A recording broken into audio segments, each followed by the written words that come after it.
Continue to be in touch with you. Coming up, the latest on the new reporting about the alleged murder of a Washington Post columnist, Jamal Khashoggi. Arwa Damon is at the consulate in Istanbul with an update of what we've learned about how his murder, apparent murder, possible torture may have been recorded and captured.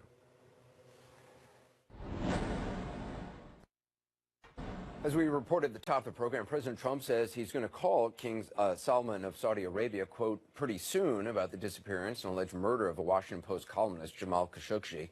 A source familiar with the investigation says that Turkish authorities have audio and visual evidence showing he was killed inside the Saudi consulate in Istanbul. Turkey's pro-government newspaper Sabah reports that the Turkish government obtained audio recording from Khashoggi's own Apple Watch that he was wearing in files transmitted to his iPhone, which was with his fiancée, who was waiting outside the consulate. When President Trump was asked late today if Saudi Arabia's human rights record has been overlooked for too long, he basically deflected. I think a lot of records are overlooked. If you look at Iran, if you look at so many other countries, take a look at Syria, you take a look at a lot of countries' records have been overlooked. But this is a very serious thing, and we're looking at it in a very serious manner. Well, the United States, of course, hasn't done any major arms deals with Iran or Syria recently. Meantime, international pressure is growing by the day for Saudi Arabia to explain exactly what happened to Khashoggi inside their own consulate. Our senior international correspondent, Arwa Damon, joins us now from outside the consulate in Istanbul. So what more do we know about the recording that may have been captured on the Apple Watch? Because it's extraordinary if true. It really is, bearing in mind that this is all based on the reporting by the pro-government local newspaper Sabah, where they are saying that it would seem that Khashoggi turned the recording capabilities of his Apple Watch on before he entered the consulate. And it would seem, at least according to this paper, that a lot of what transpired inside was in fact recorded. Now, it's not entirely clear as to whether or not it was technologically feasible for his watch to transmitted this to either the iCloud or his iPhone that was with his fiancée outside the consulate, as you had mentioned there. But it most certainly, if true, would explain some of the audio recordings that the Turks at least say that they have managed to obtain at this stage. We do know from a CNN source who is familiar with the investigation, was briefed by a Western intelligence agency on the contents of the audio and video recordings that the Turks have claimed to have, that they contain audio and perhaps some video even of the assault, of a struggle that seems to have taken place. And there's also on them evidence of Khashoggi's final moments, effectively his killing. Of course, all of this raising the specter of the questioning around exactly what happened, because it would seem at this stage that there's very little evidence being put forward to back the Saudis' claim that Khashoggi did leave the consulate on the very same day that he entered it, Anderson. Yeah, I mean, there's, security footage of him entering the building. You would think there would be footage of him leaving the building if, in fact, he actually had left the building alive. Has Saudi Arabia responded at all to the idea that there may be recordings of his death or torture? They have not responded to those specific allegations, no, not at this stage. They have put out a variety of different statements refuting, denying all claims of their involvement, and saying that various reports that are appearing in the media are based on lies and part of a broader effort to undermine the kingdom and the government there. They did more recently, though, just a short while ago, put out a statement that they did support the joint investigation that is taking place between Saudi Arabia and Turkey. And a delegation from Saudi Arabia did arrive in Turkey a few hours ago. And if you'll remember, the two countries had decided to establish this joint working group. Now, exactly how and what that group is going to do, exactly what it's going to uncover at this stage is unclear. Turkey had been asking and had in fact been granted access to not only the consulate but also the consul general's home. That was a few days ago. The Saudis then asked for it to be postponed, and then all of a sudden we hear about this joint working group. A lot of questions surrounding that issue, because presumably there are a lot of politics at bay. As we are all very well aware, this is an investigation that is becoming more politically charged by the day. Yeah. Arwa Damon, thanks very much. Appreciate it. The president is facing pressure from senators to investigate the journalist's disappearance. Joining me now is Senator Ben Cardin. Senator, thanks for being with us. At this point, I'm wondering what you make of what we've heard from Saudi Arabia, what we've heard from the Trump administration. What do you want to see happen? Well, Anderson, every day it's becoming more and more obvious that the Saudi government was involved in this tragic episode, and that this is really a very serious matter. We need to take action. America's leadership is desperately needed.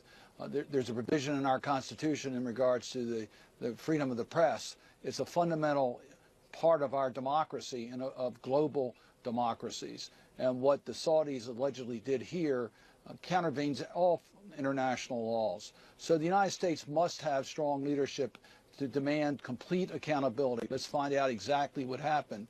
And if the government is responsible, they have to be held accountable. I've joined my colleagues in asking the Trump administration to consider the use of Magnitsky sanctions.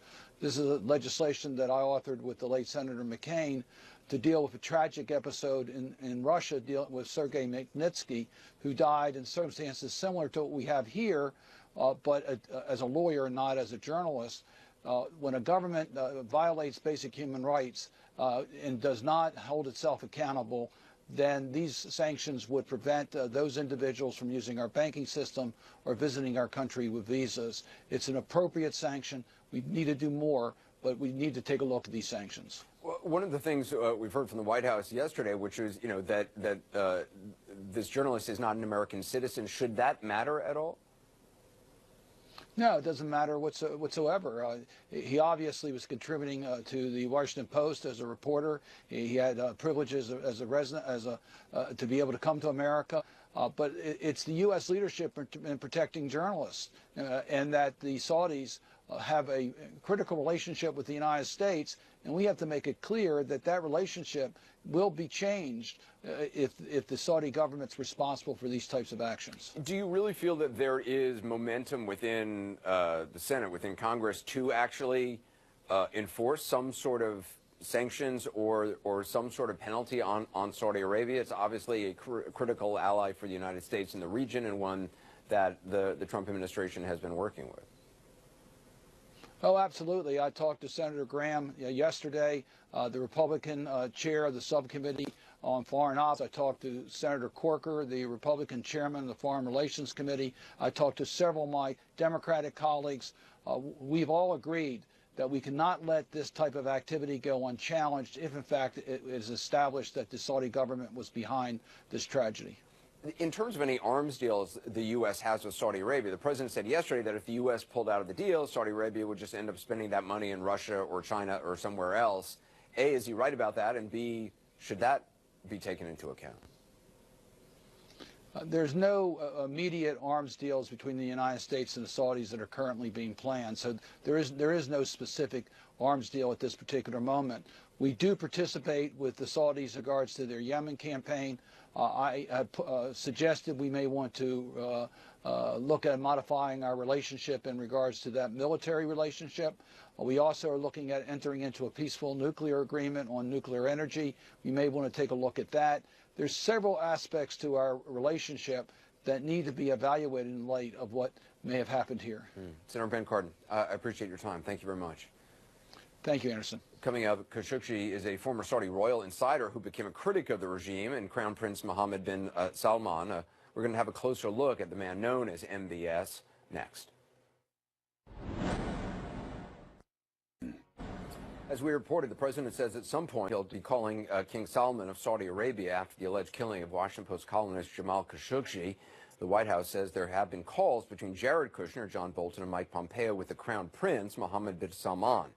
Khashoggi has been critical of the regime and the Crown Prince. We want to take a closer look tonight at Mohammed bin Salman. He's best known simply as MBS, Crown Prince Mohammed bin Salman, only 33 years old and now heir to the throne in Saudi Arabia. Long considered the favorite son of the Saudi king, bin Salman was known for his ambition and for having his eye on the throne. But his cousin was next in line. So in June last year, his cousin was reportedly summoned to a palace and told to surrender his position as the crown prince. Late last year, MBS initiated a widespread crackdown on what he called corruption in his country, rounding up and arresting government officials, wealthy businessmen, and even Saudi royals. Some were held against their will at the Ritz-Carlton in Riyadh, while they negotiated billions in payments to the government. When asked about it on CBS's 60 Minutes, the prince denied it was a power grab. If I have the power, and the king has the power to take action against influential people, then you are already fundamentally strong. These are naive accusations. Many in Saudi Arabia have celebrated bin Salman's rise to power. To them, he's a visionary, looking to transform Saudi Arabia and improve life for his citizens. Women are now allowed to drive and attend sporting events. MBS has also focused on the economy, trying to attract new businesses in order to make Saudi Arabia less dependent on oil. The foundation of the relation, it's really huge. In March, he held a highly publicized so-called listening tour in the U.S., where he met with President Trump and also business leaders like Bill Gates, Richard Branson, and Apple's Tim Cook. As Crown Prince, he lives the good life. While on vacation in the south of France recently, The New Yorker reports he bought a yacht from a Russian vodka tycoon for $550 million. Along with that, a chateau outside Paris, and last year he's said to have paid $450 million for a Leonardo da Vinci portrait of Jesus Christ. As far as my private expenses, I'm a rich person. I'm not a poor person. I'm not Gandhi or Mandela. And while he does appear at times to be power-hungry, initiating Saudi Arabia's involvement in the war in Yemen and a standoff with Qatar, he's become an ally to the Trump administration, at one point serving as a go-between for Jared Kushner in the Middle East. Crown Prince, thank you very much. Thank you for being here. Thank you, Mr. President. An ally, it seems, but questions still remain about how much Mohammed bin Salman can be trusted. More than 80 years. Well, as we reported, a pro-government Turkish newspaper says that Khashoggi may have audio recorded his own death or torture on his Apple Watch with files sent to the iCloud and to his phone, which his fiancée had outside the consulate. Joining me now is former CIA officer and CNN intelligence and security analyst Bob Baer. Bob, the reporting about this Apple Watch, I mean, it's fascinating. It does come, really the only source on it is this pro-government newspaper in Turkey.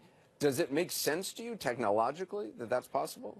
No, that's too far for a Bluetooth connection, and his anticipation of transmitting that, I think that was beyond Khashoggi. I think what's happened clearly is the Turks have the Saudi consulate wired. They have transmitters.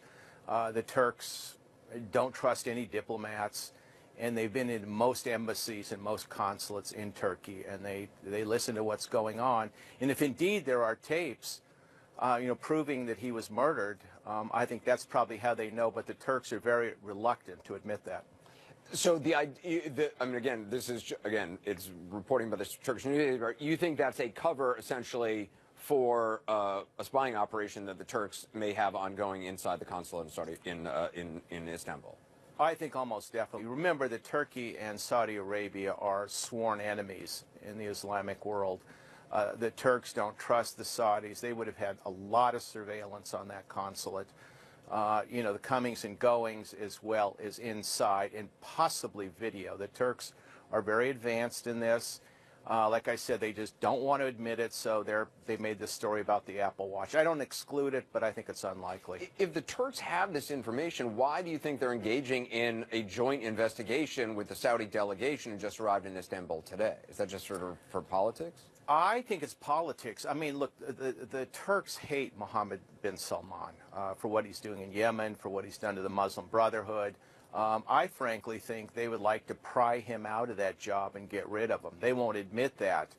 But Mohammed bin Salman is not particularly popular through the Islamic world, and he's vying for influence with Erdogan, the president of Turkey.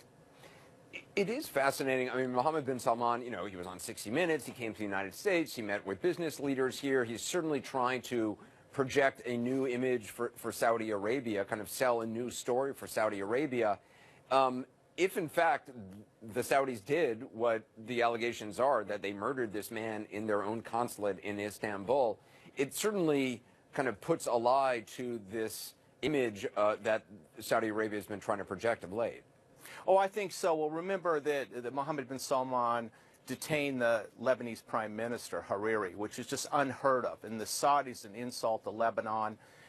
You know, he has burned through so many red lines that everything I'm hearing out of the kingdom, the people are scared of him, and he's detested. He's detested by the tribes.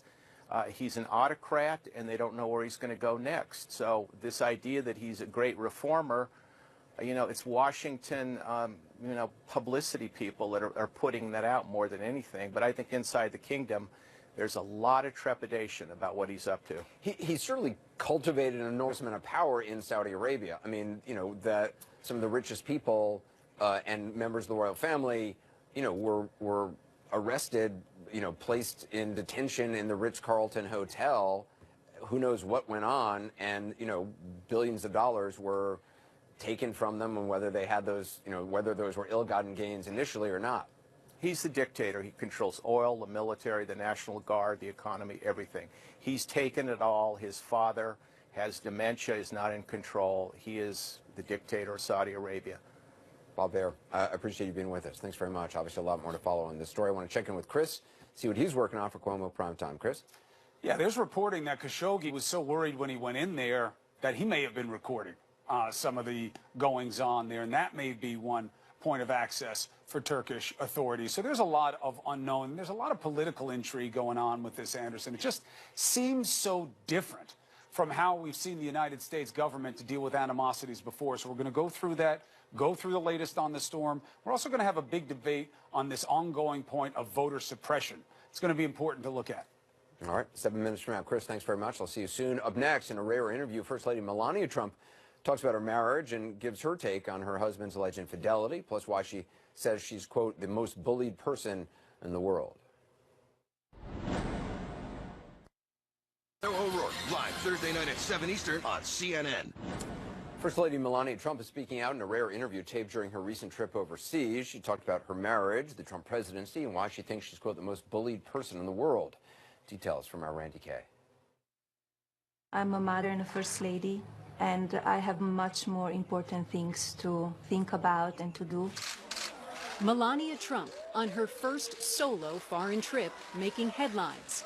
Not for what she did in Africa, but for what she said about her husband's alleged infidelities. It is not concern and focus of mine. I know people like to speculate, and media like to speculate about our marriage. Asked if she's been hurt by the allegations, Mrs. Trump paused before answering. It's not always pleasant, of course, but I know what is right and what is wrong and what is true or not true. Her husband has denied reports of extramarital affairs during the couple's 13-year marriage, but still Mrs. Trump has endured a steady stream of women who say otherwise. And 15 women have come forward alleging misconduct ranging from sexual harassment and assault to lewd behavior, all of which Trump denies. ABC asked Melania Trump if she still loves her husband and if they have a good marriage. Yes, we are fine. Yes. It's what media speculate, and it's gossip. It's not always correct stuff. The First Lady didn't answer directly when asked by ABC if she believed the testimony of Justice Kavanaugh's accuser, Christine Blasey Ford, but did say this. I do stand with women, but we need to show the evidence. You cannot just say to somebody, I was, sexually assaulted, or you did that to me, or because sometimes the media goes too far, and the way they portray some stories, it's not correct. It's not right. Mrs. Trump also discussed bullying. I could say I'm the most bullied person on the world. You think you're the most bullied person in the world? One of them, if you really see what people are saying about me. The First Lady also opened up about her lack of trust when it comes to her husband's inner circle. Well, some people, they don't work there anymore. She told ABC that she is one of the president's most trusted advisors, even though he doesn't always listen. Oh, I wish. I give him my honest advice and honest opinions, and then he does what he wants to do. Randy Kay, CNN, Palm Beach, Florida. Melania Trump.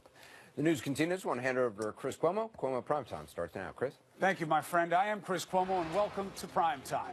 a Saudi journalist feared assassinated by his kingdom, did he record his own murder? The watch that reportedly may help crack the case. President Trump has been taking a wait-and-see approach on the consequences for the Saudis, but Congress may force his hand. Lawmakers may block the lucrative arms deal that he wants in place. One of the senators leading that charge is here tonight to explain why. Is something fishy going on? Fishing. I'm thinking fishing, but I meant fishing. Is it going on in advance of Election Day in Georgia? Is the white Republican Secretary of State trying to suppress the minority vote in his bid for governor? That's what his black Democratic opponent claims. She's demanding his resignation. We will dig for answers. Plus, more breaking news. Kanye news, I guess you could call it. The president tonight celebrating that sideshow that we witnessed in the Oval Office yesterday. He says what you saw is going to help big time with black voters. We're going to put that one to the test. What do you say, my friends? It's almost the weekend. Let's get after it.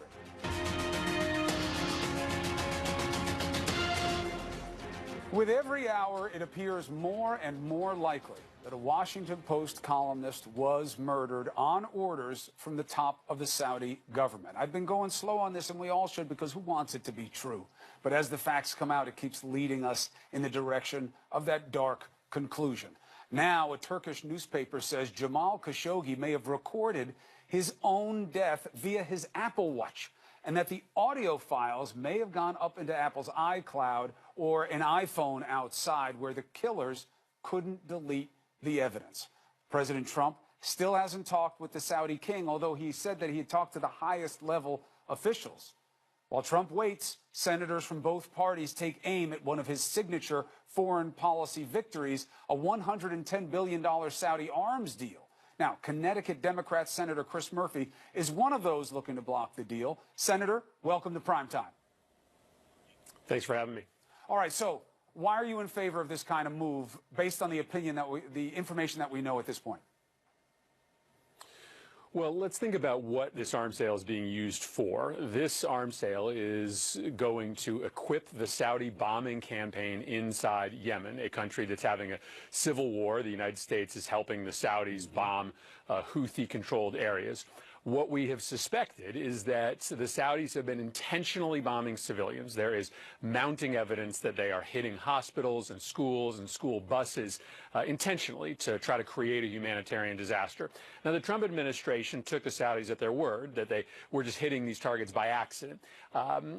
If we find out, as it looks, that they murdered Jamal Khashoggi and have lied to us and to the world community about it, it's even more reason not to believe them when they tell us they aren't intentionally trying to kill civilians inside Yemen.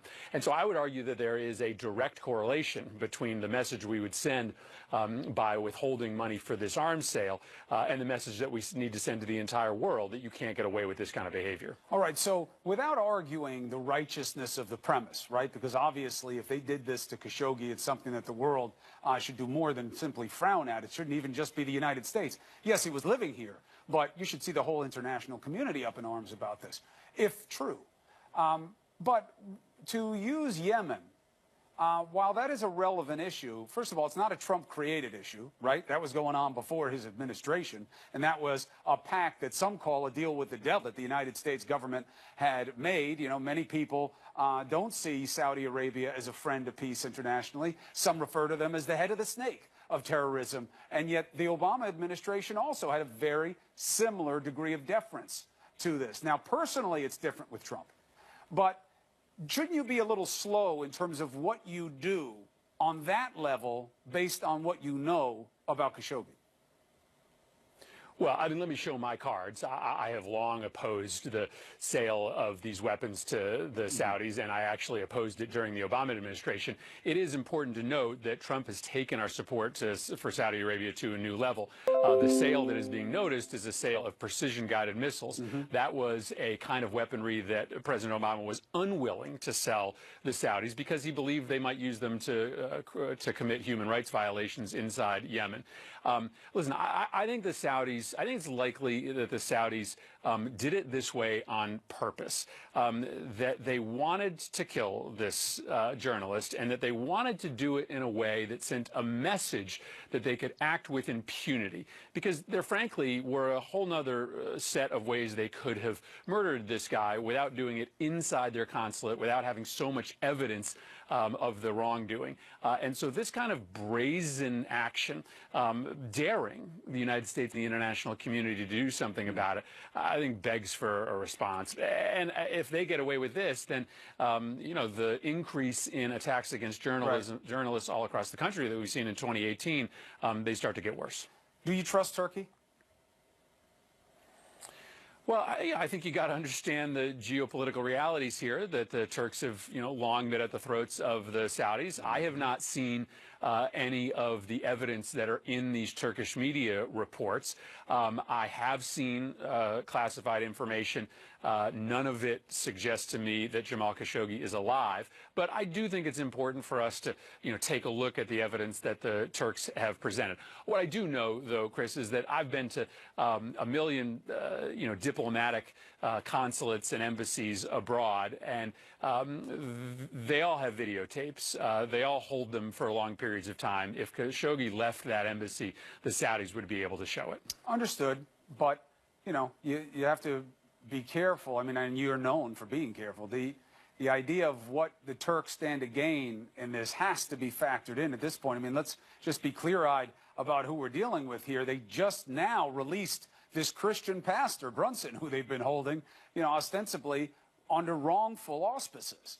And the U.S. government has been going toe-to-toe with them. So, you know, their righteous indignation about a man being killed wrongfully is easy to be on board with, but they were just holding somebody wrongfully who's actually an American citizen.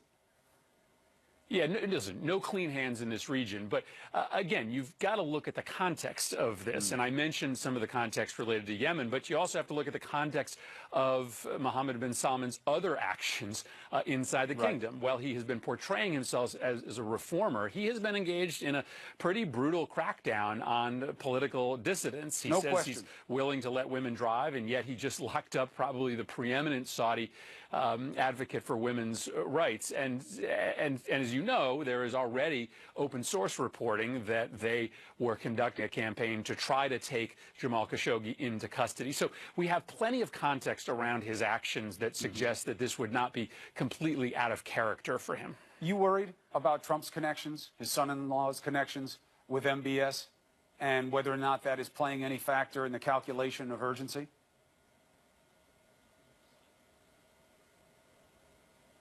Chris, can you hear me? All right. I lost the senator there, but it's a good question. And we'll get his answer and we'll give it to you. Because, again, you know, we're just not used to seeing the president be this measured with this type of aggression on the table. Ordinarily, he'd be like, boy, if I find this, you know what he usually says, but not here. And it's unusual, given how close his personal relationship is, that he hasn't spoken to the man, he says. All right, so there's a major scandal brewing less than 4 weeks from Election Day. What is it? Well, one of the candidates in a squeaker governor's race is accused of trying to keep black voters from showing up at the polls. He also happens to be overseeing the contest. Is this dirty politics at play? We're going to put it up, we'll give you the facts, and we'll fight them out in a great debate. Next.